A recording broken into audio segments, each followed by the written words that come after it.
So the Wellington Lecture is one of the major set-piece lectures of the calendar, and all universities have a calendar of prestigious lectures, which are kind of one of the reasons that they're there, in the sense of, clearly we've got our day-to-day business, which is teaching and educating students, doing research, etc., but also projecting that work to the broader community and kind of enriching life are some of the things that universities absolutely are here to do as well. And one of the ways we do that is by holding lectures for the general public, which this is one of them. This is the 35th Wellington Lecture, and you can do the maths. That means the first one of these is in 1989. And it came about through the Chancellor of the university. The Chancellor is the ceremonial figurehead of the university. At that time was Lord Jellicoe, was very much instrumental in encouraging an endowment from the Spanish ambassador to allow this to happen.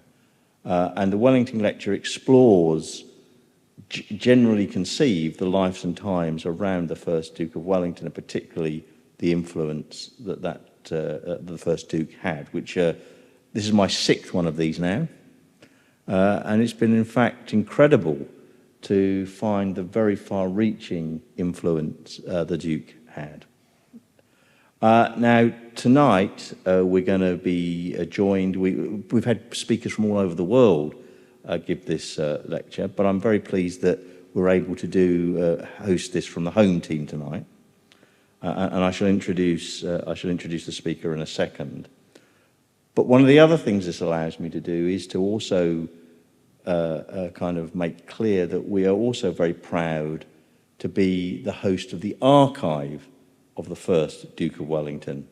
And we hold this on behalf of the nation in our archive here. So if you get a chance to ever visit our archive, and it is again open to the public, you'll find many fascinating things from several notable individuals. And if you look at the logo on tonight's annual poster, the artifact that is displayed there is in fact within that archive. So the archive is obviously a collection of papers, but also of artifacts directly related to the Duke as well. So as I said, it's a great pleasure to be able to introduce our speaker tonight, who's Professor Adrian Smith. And Adrian's first university post was at the University of Kent, where he had been both an undergraduate and a postgraduate, and then he taught at the Royal Military Academy in Sandhurst before becoming the head of history and politics at La Santé Union College of Higher Education. He moved to the University of Southampton in 1997, where he has held a range of roles, and he's the author and editor of a large number of books and articles, notably a 2-volume life of Admiral Lord Mountbatten, whose archive we also hold here, and the authorised biography of aircraft manufacturer Sir Richard Fairey. But tonight, he's going to give us a lecture entitled Waterloo and Two World Wars. Adrian, very much look forward to it. Thank you very much.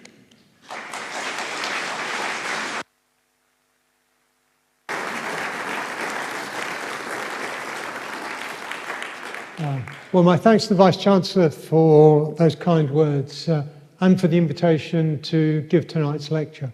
It's a great privilege and it's a great pleasure as well. Okay.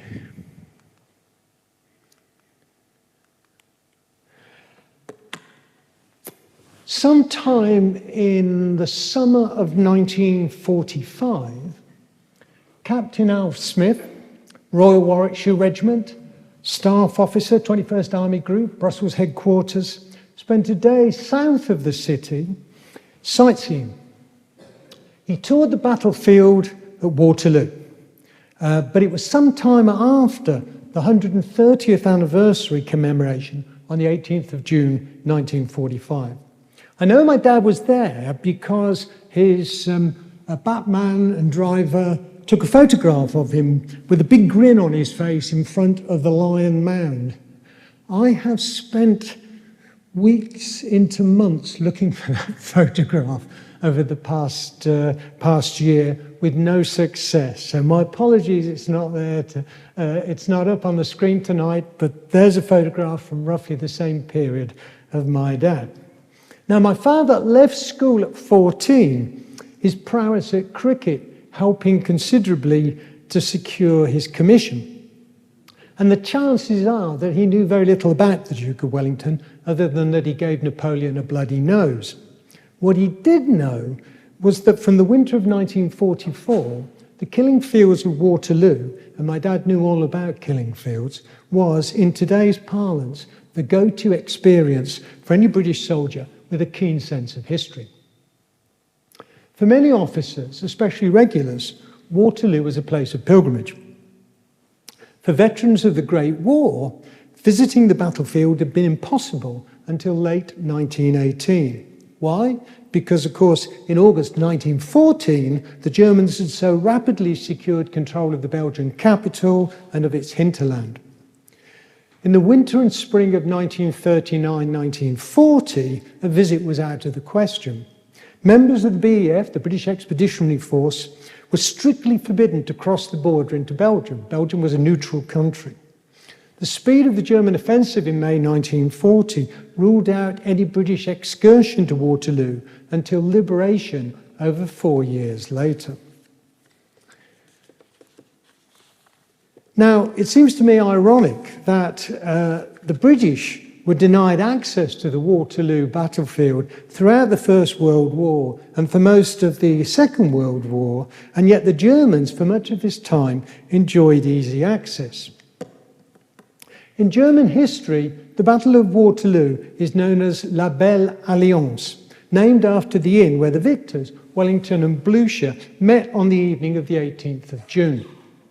The name's bittersweet, given the pivot in British foreign policy on the cusp of the last century that led in due course to the signing in 1904 of the Entente Cordiale.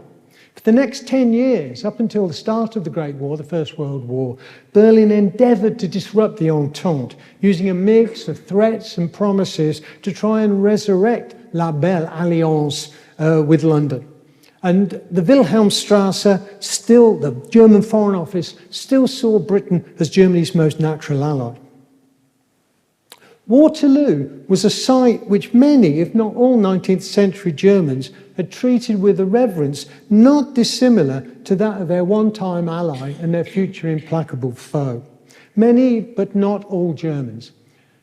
For Hanover and for Brunswick, with their close English connections, Waterloo was the great battle of the Napoleonic Wars. Whereas for other member states in the German Confederation, which became the German Empire, it was the Battle of Leipzig in 1813, which was deemed the key moment in nation building for Germany. And yet, career officers in Berlin recognized the significance of Waterloo as a coda to the succession of land battles which the Prussian General Staff had been obsessed with since Clausewitz wrote on war.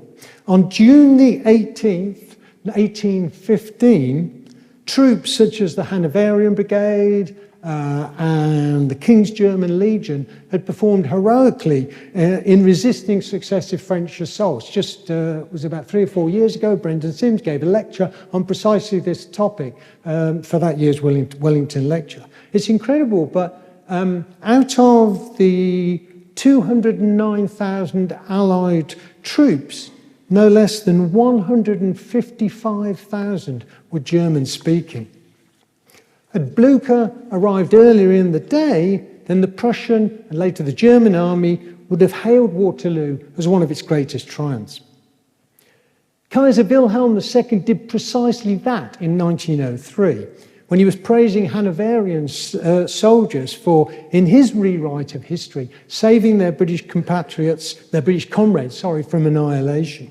In 1915, Hanover was almost alone in Germany. It was unique in marking the centenary of the Battle of Waterloo. There was a museum exhibition, there was a very well-attended ceremony at the city's Waterloo column, which you can see on the screen there. And taken together, they confirmed the Kaiser's version of events. Without the brave Germans, then Napoleon would have had the measure of Wellington. That was certainly the German view.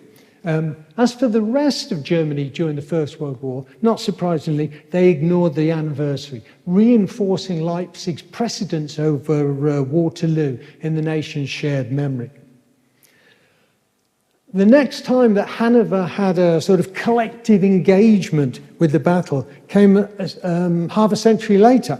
In June 1965, those citizens with sort of long memories, with a sort of unease over offending their now French allies within the EEC and NATO, had to watch as British troops marched through Hanover in a commemorative parade.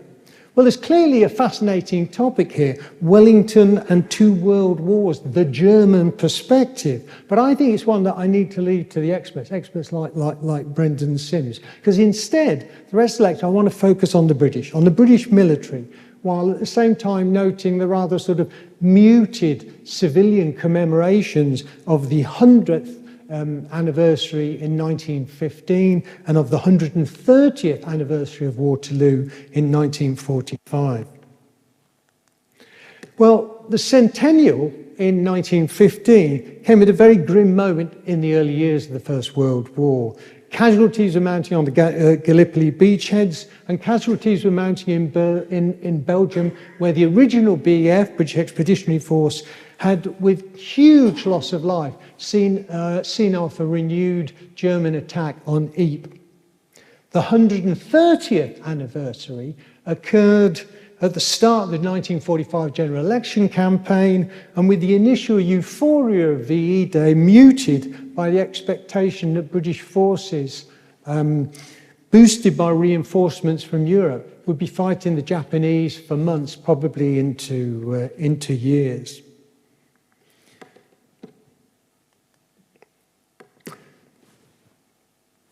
I think it's easy to dismiss Wellington's legacy when considering how twice in the course of the 20th century Britain adapted to the multifaceted demands of what's often called total war, but which, rather like military historian Hugh Strawn and others, I prefer to call industrial war. You can ask, well, what relevance did the general from the Napoleonic times, however great, have for the First and the Second World War? Very different conflicts fought on a vastly different scale and in very different circumstances and conditions. Well, I don't want to overstate my case, but I'd simply say, well, more than you might think. And to substantiate that claim, I want to consider three overlapping areas. Firstly, and most straightforwardly, the visible legacy. Wellington and Waterloo in the landscape of war, whether on the home front or within the armed forces.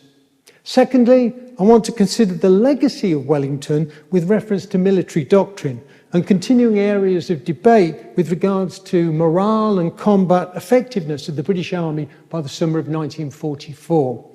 And time will prevent me from going into sort of great detail on this, but I want to signal the sort of continued saliency of these issues. And thirdly, and most obviously, which generals in both world wars can be compared with the Duke, in what ways and why, or why not? So having addressed these three areas, then I hope that by the end of this lecture, you sort of agree with me that examining multiple connections between the first Duke of Wellington and Britain's involvement in these two seismic conflicts across the 20th century is no idle exercise. So to begin with the visibility of Wellington and Waterloo within a wartime environment. Well, I would suggest, as I said earlier, that reminders of the Duke and reminders of his best-known battle were ever present. Thousands of military and non-military personnel passed through Waterloo Station, the key transit point in both world wars. And for those not from the south of England, then this was often a novel experience. Here's this sort of crowded and unfamiliar concourse, only adding to the mixture of sort of apprehension and anticipation that was felt by all. Some of you might have felt that coming down this evening. Perhaps they drank a last sort of pre-embarkation pint at the Wellington Hotel, which of course is still across the road from the station. Just across the river in Westminster stood Wellington Barracks. But even in wartime, this was largely the preserve of regular guardsmen. The impressive building's significance once the Blitz began lay in the fact that Buckingham Palace, of course, still required guarding, the royal family having chosen to remain in London. The army's most lasting link to the Duke of Wellington was the regiment that was named in its memory. It was formed in 1853 from a veteran unit of the Peninsular War. And the Duke of Wellington's regiment in both World Wars spawned multiple battalions. They fought with distinction in Europe, in the Mediterranean, and in the Far East. Second Battalion even fighting behind enemy lines with Ord Wingate's Chindits. The 6th Duke of Wellington, killed at Salerno in September 1943, had held a commission in his namesake regiment until he joined the commandos. However, as we'll see in a moment or two, the 6th Battalion's resilience under fire triggered a wider debate about combat effectiveness of British troops endeavouring to break out of the Normandy beachhead. As for the RAF boasted not one but 2 bombers that were named after the Duke. Less well known was the Vickers Wellesley, a single-engine monoplane which saw action against the Italians in East Africa in 1940-41, during which time its vulnerability became obvious to all who flew it. It never was an aircraft less appropriately named. The Wellesley boasted a geodetic airframe, which was devised by Barnes Wallis, famous aircraft designer, based on his work on the R101 airship. And the same principle of construction was employed on the Vickers Wellington, the twin-engine bomber, which was the mainstay of Bomber Command until 1942.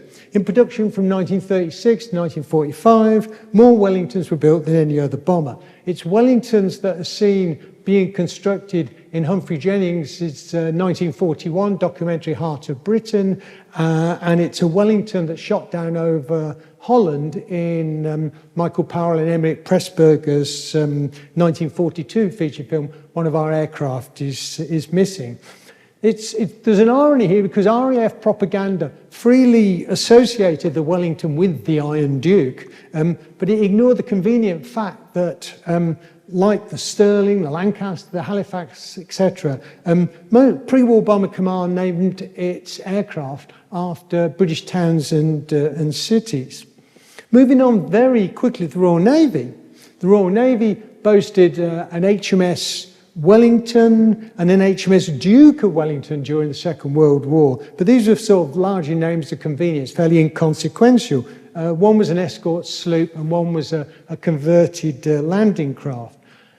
The Navy would have built an HMS Waterloo as this large state-of-the-art destroyer, but it was cancelled in 1945. So the most sort of most famous salute to Wellington were the 4 Iron Duke class dreadnoughts that were built before the First World War. And the most famous of them was, in fact, the HMS Iron Duke, the flagship of the Grand Fleet. And wait a minute. In May 1916, of course, is the Battle of Jutland. The Iron Duke was the flagship of Admiral Sir John Jellicoe. John Jellicoe, born in Southampton, father of Lord Jellicoe, we mentioned earlier. And the battleship saw almost continuous action from 1914 all the way through to 1922, and then had somewhat more ignominious sort of Second World War as a gun platform in Scapa Flow. By comparison, HMS Nelson, and here I want to just explore for a minute the sort of Nelson-Wellington tensions. HMS Nelson, a much smaller battleship, that was launched in 1925 saw almost continuous action through the Second World War. And for the Royal Navy, Horatio Nelson was, of course, a regular point of reference in both World Wars. Sir John Jellicoe was seen as being overcautious at Jutland, and although after the war there was a sort of begrudging post-war approval, but in 1916 Jellicoe's critics were insistent that Nelson would have kept fighting, and that criticism was sort of given a tacit approval by David Beatty, who commanded the battlecruiser squadron, battlecruiser squadron from the Grand Fleet. And he sort of, as you can see from that photograph, cultivated an image that was sort of designed to draw parallels with Nelson. And Beatty, of course, had a remarkable capacity for self-promotion, which ultimately earned him appointment as the first Sea Lord. Just to say with the Royal Navy in a comparison with the Army for one moment longer, if the Royal Navy was sensitive over its surface fleet's role in the First World War, that certainly wasn't the case in the Second World War, where Andrew Cunningham was seen as arguably Britain's finest fighting admiral since Nelson. And Cunningham's morale-boosting victories in the Mediterranean, 1940-1941, ensured his appointment as First Sea Lord in late 1943. Every year, as I'm sure most of you know, the Royal Navy commemorates the victory at Trafalgar. In addition, the Fleet Air Arm celebrates the sort of devastating destruction of the Italian fleet at Taranto in November 1940. And what I want to sort of explore for one moment is the sort of contrast of the power of the Nelson myth with the Royal Navy, within the Royal Navy, with Wellington and the British Army. And then one obvious question to ask is, does Waterloo have the same centrality within the service psyche as clearly Trafalgar does within the Royal Navy, and particularly in wartime? And the simple answer is clearly yes, but not as in the Navy a service-wide commemoration year on year. The sort of recognition of Waterloo, I think, rests with individual regiments. Those regiments, obviously, where the battle honours include Waterloo. Cavalry regiments in particular, because it's easier for cavalry regiments to point to lines of continuity all the way through back to 18th of June 1805. I mean, it's hard, though, to imagine that in the course of two world wars, in the course of the First and Second World War, the, let's say, the household cavalry regiments found time to sort of toast their illustrious antecedents at Waterloo, except possibly in 1943, between the end of the North African campaign and the invasion of Sicily. If that was the case, then the future 8th Duke of Wellington may well have orchestrated the Royal Horse Guards anniversary celebration. For regular cavalry regiments in 21st Army Group at the end of the war in Europe, they could celebrate the 130th anniversary of Waterloo in style. And the same was true for the Guards and for the Rifle Brigade. What we really need to ask is, well, you know, to what degree did they do that? Was that restricted to, you know, the regulars who somehow managed to survive the war? To what extent was that shared by ranks, those regulars who had somehow or other, again, got through the war in a sort of shrunken cadre of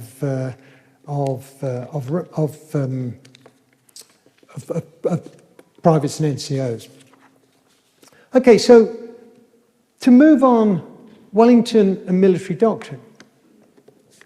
In August 1914, the Peninsular War was the last campaign that the British Army could look back on as a clear victory. Clearly, it couldn't be said for the Crimean War, it couldn't be said for the Boer War. And yet the cavalry tactics that had been honed during the Napoleonic Wars and which had been severely tested in Crimea and South Africa, were remarkably resilient, not least because it was largely cavalrymen who were responsible in the Edwardian period for moulding military doctrine and training methods.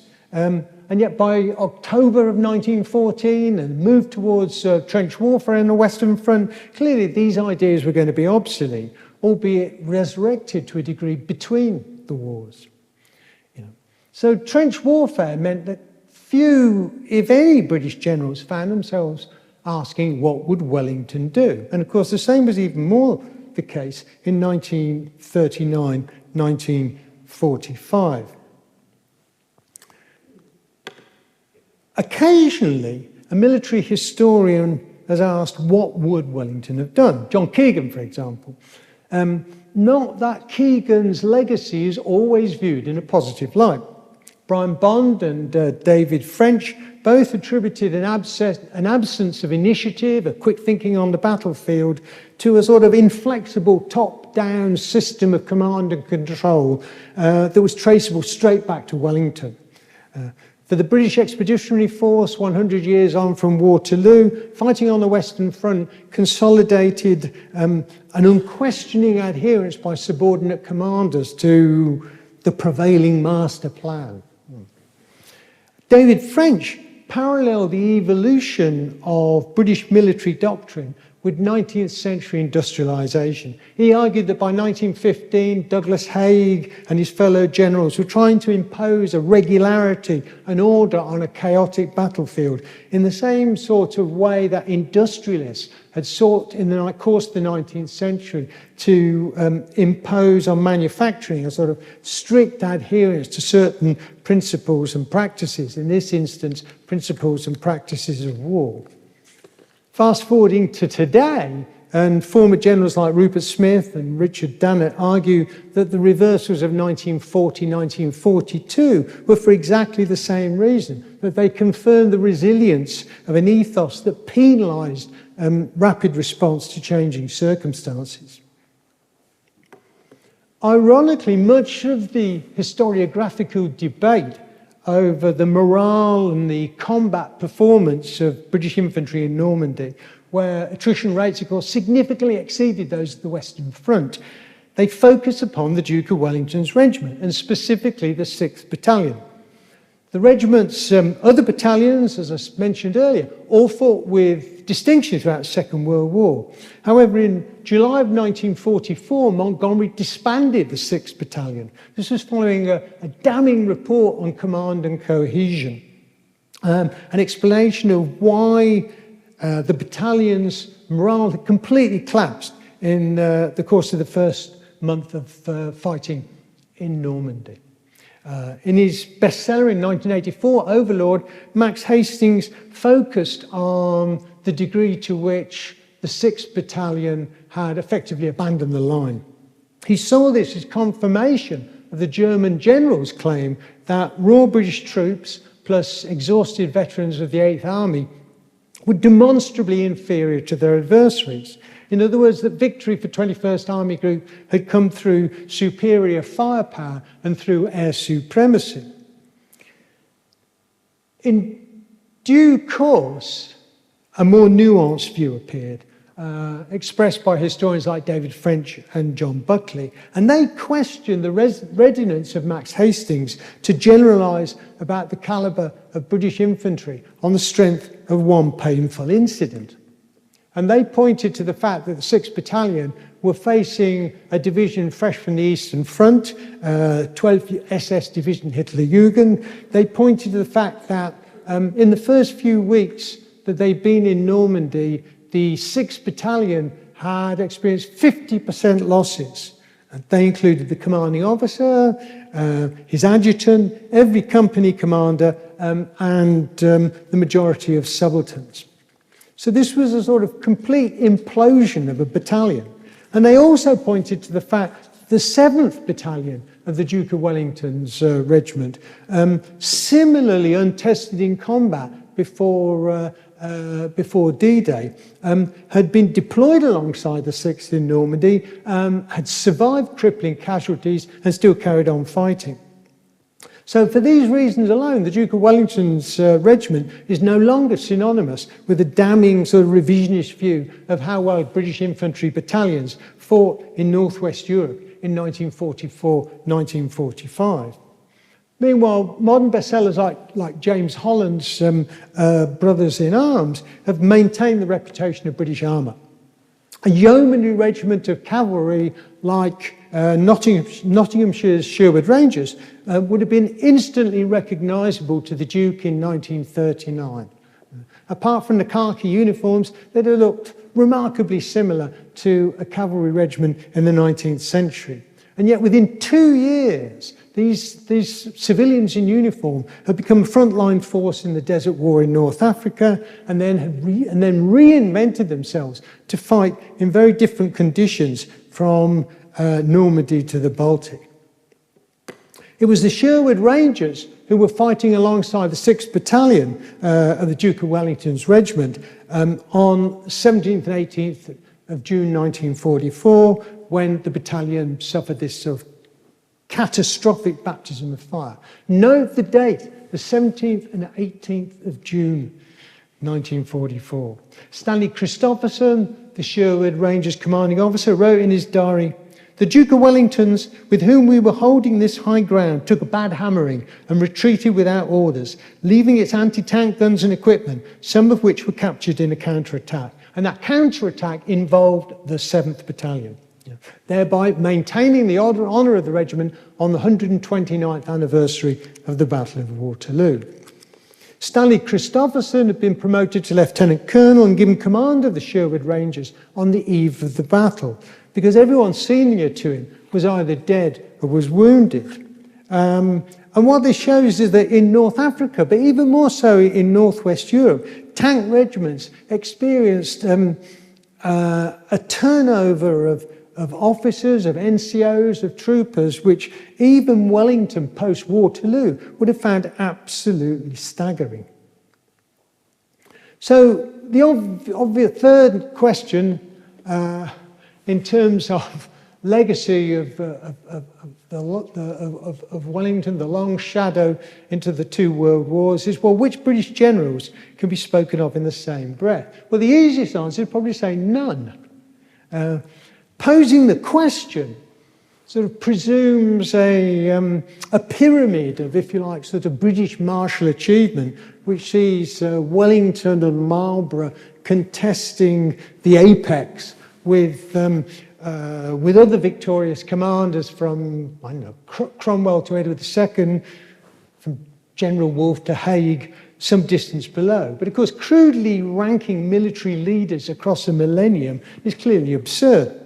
A more nuanced approach, limited to the two world wars, is to look for parallels between Wellington and those commanders in the field who displayed similar leadership qualities.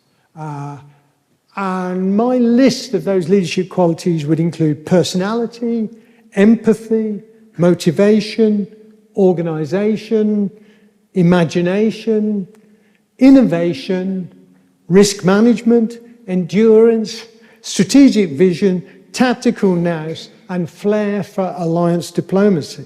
I mean, you couldn't get a more unique and comprehensive set of skills of those, and that's clearly going to signal a very short list of candidates, and none of them are going to match the Duke's claim to them all.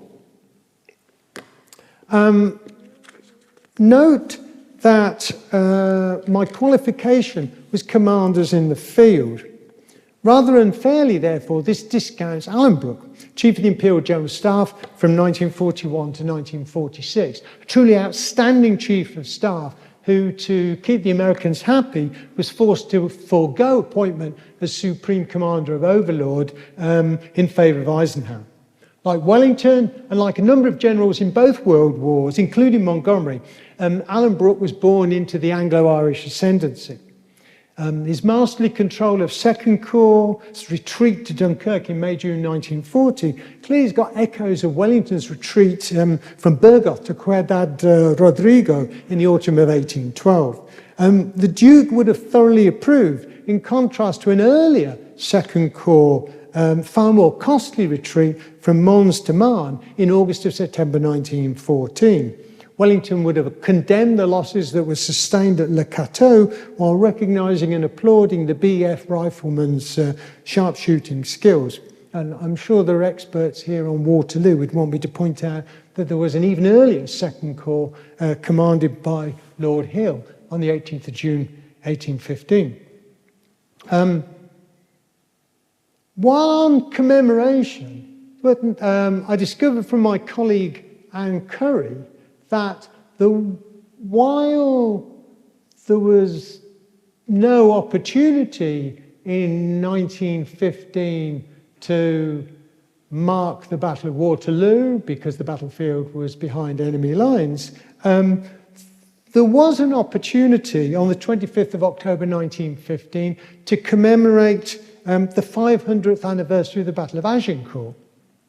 And the village of Azincourt was roughly halfway between the Channel and Luz, where the failure of the recent offensive there necessitated this sort of symbolic reaffirmation of the Entente Cordiale. Well, that's... sorry, bear with me a moment while I think more about Agincourt. Yeah, I was going to say that Allenbrook was a gunner, and during the course of the First World War would have been far more interested in creeping barrages than he would have been in marking the 500th anniversary of Agincourt. Allenbrook, of course, is forever associated with Montgomery. And as I keep saying, we need to look at frontline generals.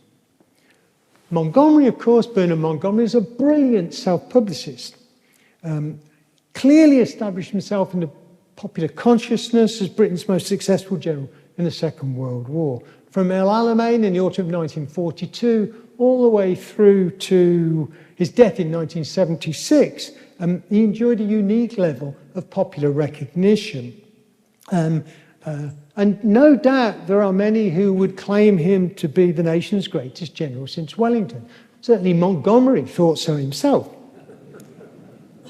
Yet even prior to Montgomery's death, his decision-making in Northwest Europe, from Operation Goodwood to Operation Market Garden, was subject to rigorous reappraisal with often highly critical conclusions. And it's worth asking whether Wellington's Peninsular Campaign has been subject to the same level of critique. I suspect not. Wellington wasn't short of self-confidence, of course, but he couldn't boast an ego as big as Montgomery's, or indeed for that matter, Mountbatten's. But crucially, Wellington displayed an aptitude for alliance diplomacy. And of course, Montgomery famously lacked that. And in this respect, the Duke's political skills draw comparison with Allenbrook's. However contemptuous of your allies you feel, you take a deep breath and you smile, and then perhaps that night you vent your feelings in your diary.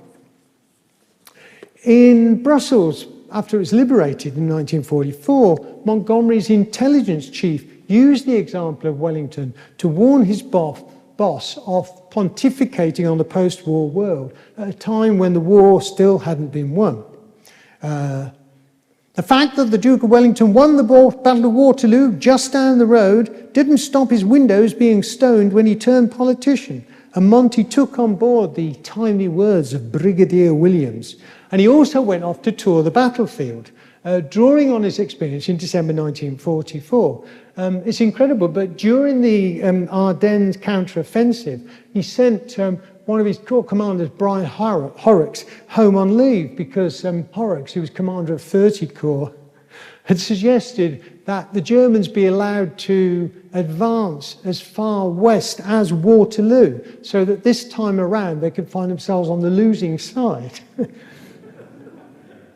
In Montgomery's A History of Warfare, which was published in 1968, he attributed success in Spain largely to the endurance and the fortitude of the ordinary British soldier. And when it came to Waterloo, he attributed victory to the negligence of a sort of a sickly Bonaparte. In other words, he didn't look first to the quality of command. Montgomery labelled Wellington the best soldier Britain has produced for many a long day, but only a sentence later, unequivocally, he nominated Nelson as the architect of Napoleon's ultimate demise. Montgomery had much greater interest in the Duke of Marlborough.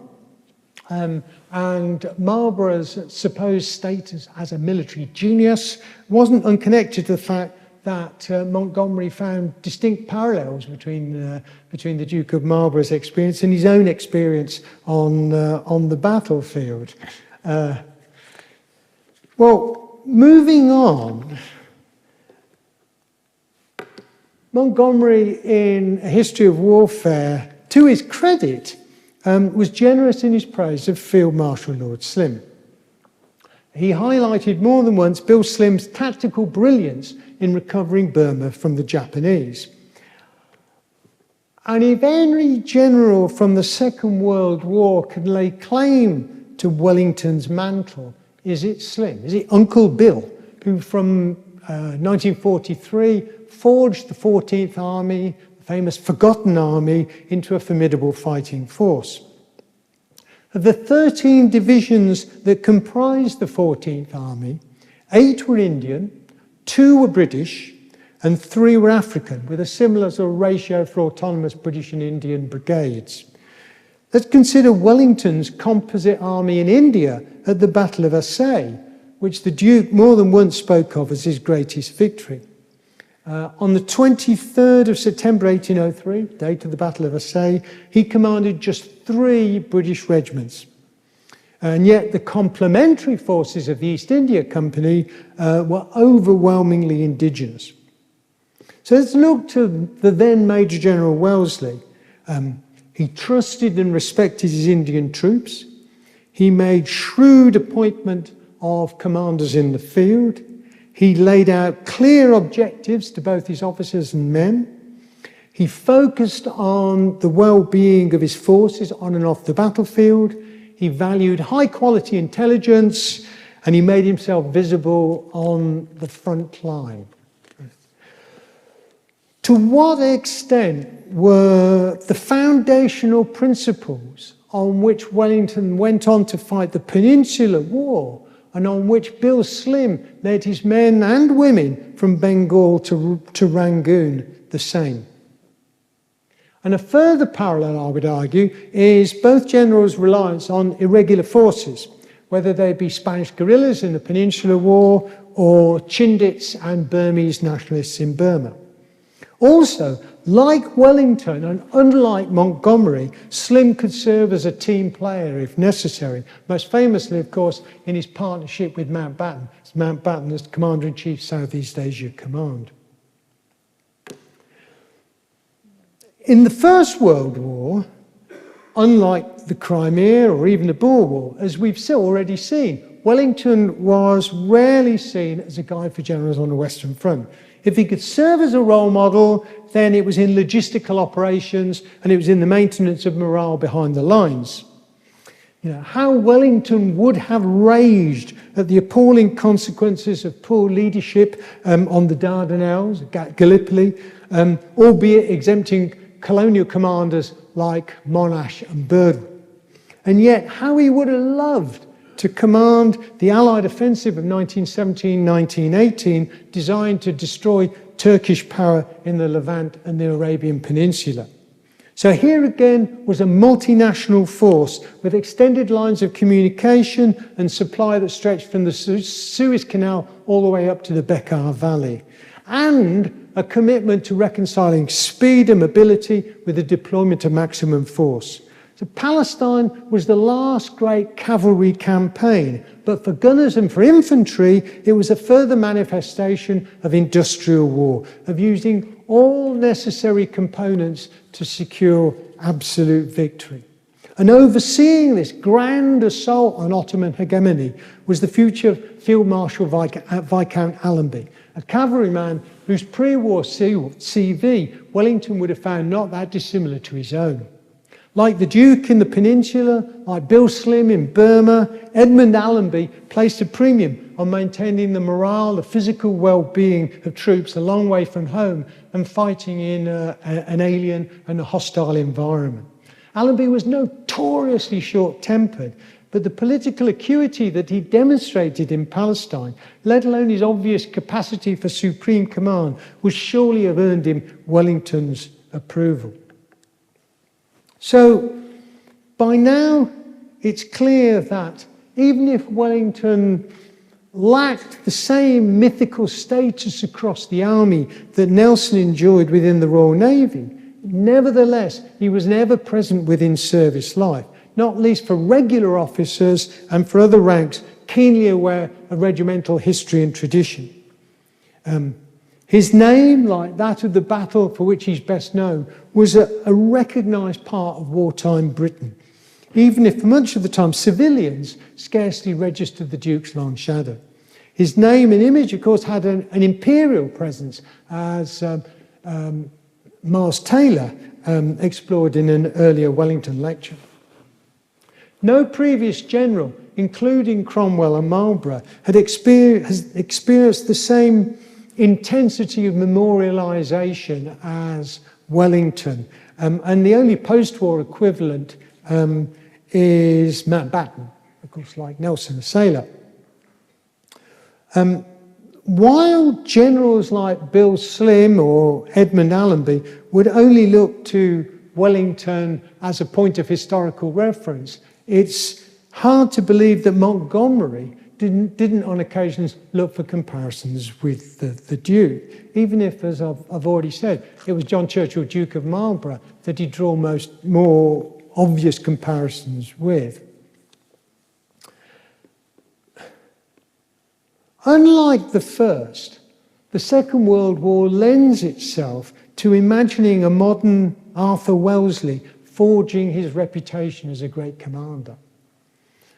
Earning his spurs in France in 1940, with plaudits for getting his division to Dunkirk intact, proving a worthy foe for Rommel in North Africa, and partnering the Americans in the great invasion of continental Europe and the long road to the Lüneburg Heath. It's no wonder that Monty drew parallels, even if he and Wellington bore the burden of command very differently.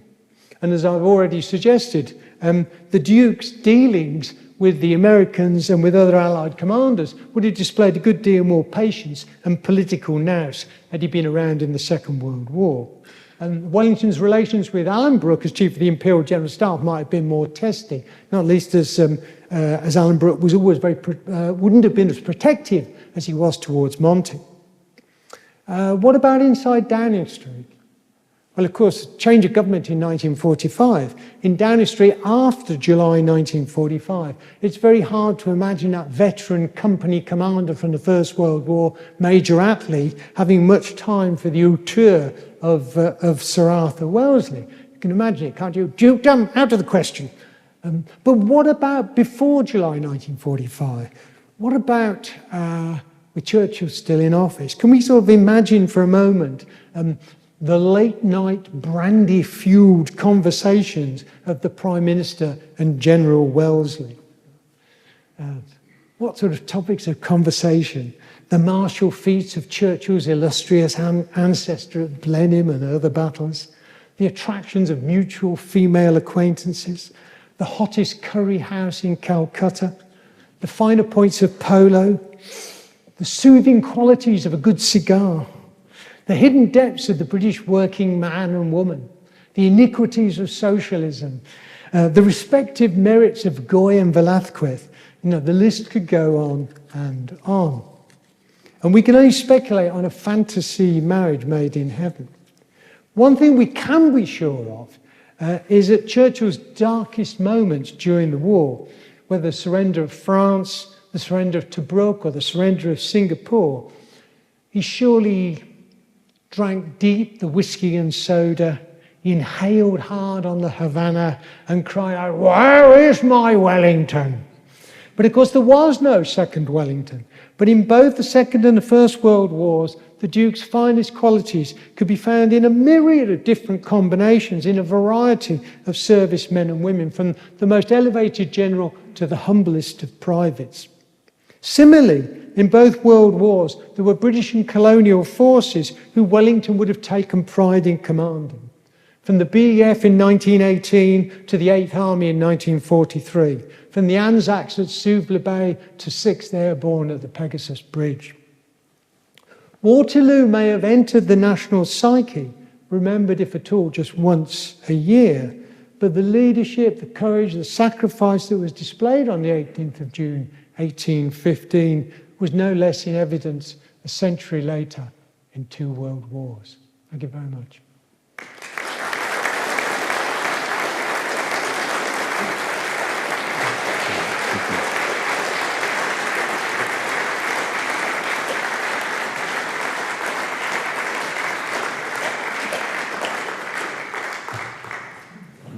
My name is John McAleer. I'm a colleague of Adrian in the History Department, and Adrian has kindly agreed to answer a few questions.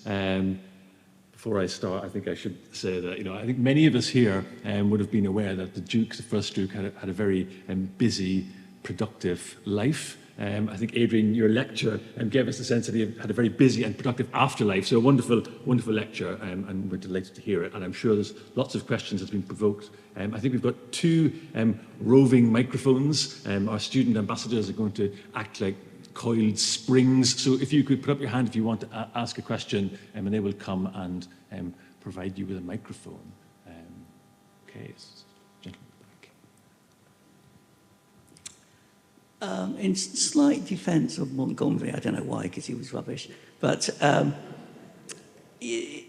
there is the element of the modern general, which means you have to engage with the media. You have to be a part of that propaganda, self-promotion, etc. I just wondered how you feel the Duke would have got on with that element of modern soldiering. He seems to be very quotable. I don't know how true these quotes are attributed to him, but just your thoughts on that, please. So on propaganda? So could you just say that, which particular aspect did you focus on that you thought that the general, that Wellington would... Well, I mean, modern soldiering, particularly at the supreme high-level generalship in modern times, right. There is an engagement with the media. You have to engage with the media. Yes, okay. You have to be interviewed. You have to be involved in times of war and propaganda efforts, etc. And I just wondered how you felt the Duke would have got on with that aspect of modern. That's a good question. Sorry, I try to get the gist of it to begin with. Well, it's a huge leap of imagination, of course, to go from, well, as I tried to do, to go from 1815 to, say, 1945. I think the answer is he wouldn't have dealt with it very well, would he? Because he wouldn't have had the patience. And in a way, that sort of comes back to what I was saying about, he probably wouldn't have got on well with Alanbrooke, because Alanbrooke would have, he expected his generals to be able to handle any interaction that they had with newsreels, with newspapers, because that was the nature of warfare by the middle of the 20th century. I don't think Wellington would have any time for that. You can imagine him haughtily dismissing any war correspondent who requested interviews and wanted a sort of, I don't know, some sort of scoop on what the general anticipated in terms of his future campaigning. I mean, to be honest with you, I don't feel that I have sufficient insight into Wellington's psyche as to come to any other conclusion. But I may well be wrong. I may well be wrong on that. As I say, my initial impression is he'd be very dismissive. Thank you. Any other questions? Someone there. There's a gentleman. Oh, we've got. How would you compare Wellington to Ah, yes, that's a good question. I think Wellington would have probably approved Patton's speed and audacity, while suspecting that Montgomery was perhaps overcautious. But it's always, as I sort of signalled in a way in a lecture, it's very difficult to arrive at a sort of clear conclusion on this. But yes, my gut instinct is that Wellington would have, of the two, would have looked to Patton's tactics, not necessarily the man, that's a very different kettle of fish, but would look to Patton's tactics approvingly. So I think we've got a question down here. Do you want to just come down with the microphone? And I think this is going to be our last question, so sorry to cut us off. So we just let this chap have indicate his hand first. So last question to this man. Sorry, at the back. What effect do you think Wellington's political career had on his reputation as a military leader? Gosh, well, again, I think there are people in this room who could give a much better answer to that. I think if you're saying how was the Duke viewed, not in terms of the population as a whole, but within the military, then I think considerable indifference to his experience in politics, that the focus would be very, very sharply on Wellington, the military commander. And anyway, if you think about the late Victorian Edwardian army, then it's a deeply conservative institution. So probably viewed approvingly most of Wellington's political beliefs. Brilliant. Thank you so much, Adrian. I think we're going to have to draw the questions to a conclusion here because we've got another important event to take place, the presentation of the Wellington Prize. So I just want to finish by expressing and asking us all to join in thanking Adrian Smith, Professor Adrian Smith, again for a wonderful lecture. Thank you, Adrian.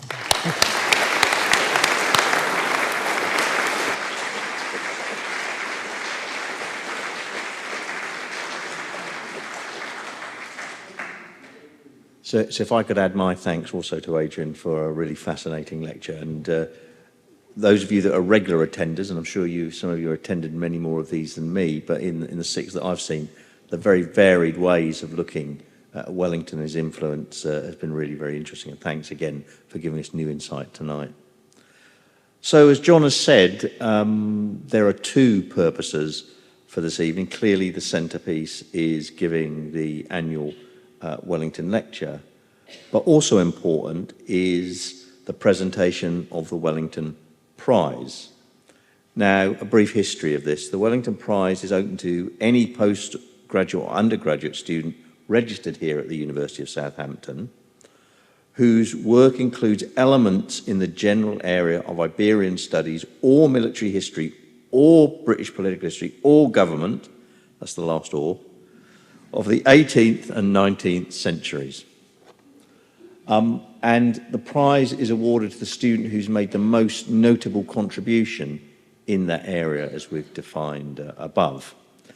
This point allows me also to say really thank you to the Duke himself, because the Duke helps sponsor this prize each year. So we're very grateful to that support that we actually get for that. And I know the Duke himself is a very regular attender and was very sorry that he couldn't be here tonight, but he's sent a very able deputy. I don't know if I'm allowed to call you a deputy in the sense that you're kind of representing him, but we're very grateful tonight to introduce Lady Jane Wellesley to say a few words about the prize and Samuel, and we're very grateful that you've come along here tonight to do the presentation. So Lady Jane, over to you.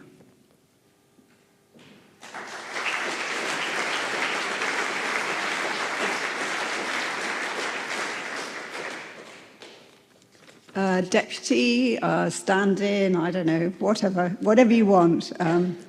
But I am delighted to be here to present this year's Wellington Prize, though of course I must add that my brother was extremely sorry, I mean really sorry not to be able to attend due to an important commitment today in his role as a crossbench member of the House of Lords. And I hope you all feel that, it's not an excuse, but a good reason for him not being able, sadly, to be here.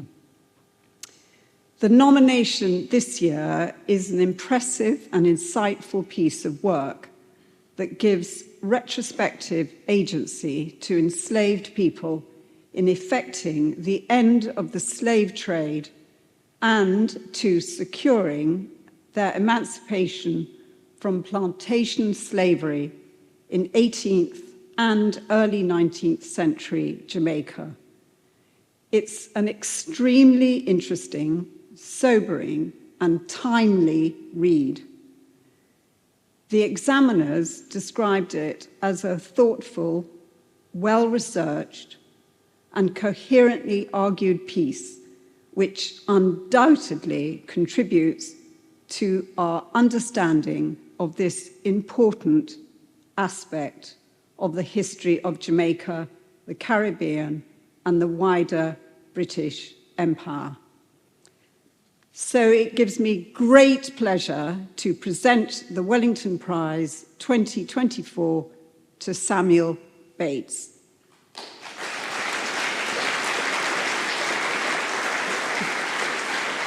And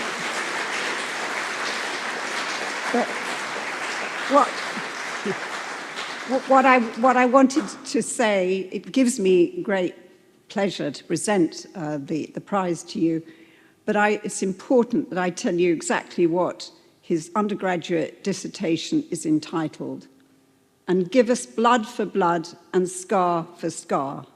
Slave insurrection, the British Caribbean, and abolitionism, you'll get it right, in the long 18th century. Anyway, congratulations from me, from my brother, and for graduating earlier this year with a BA in history. Thank you very much. And this is an envelope, which seems a bit inadequate, but there might be something in your bank account by tomorrow morning.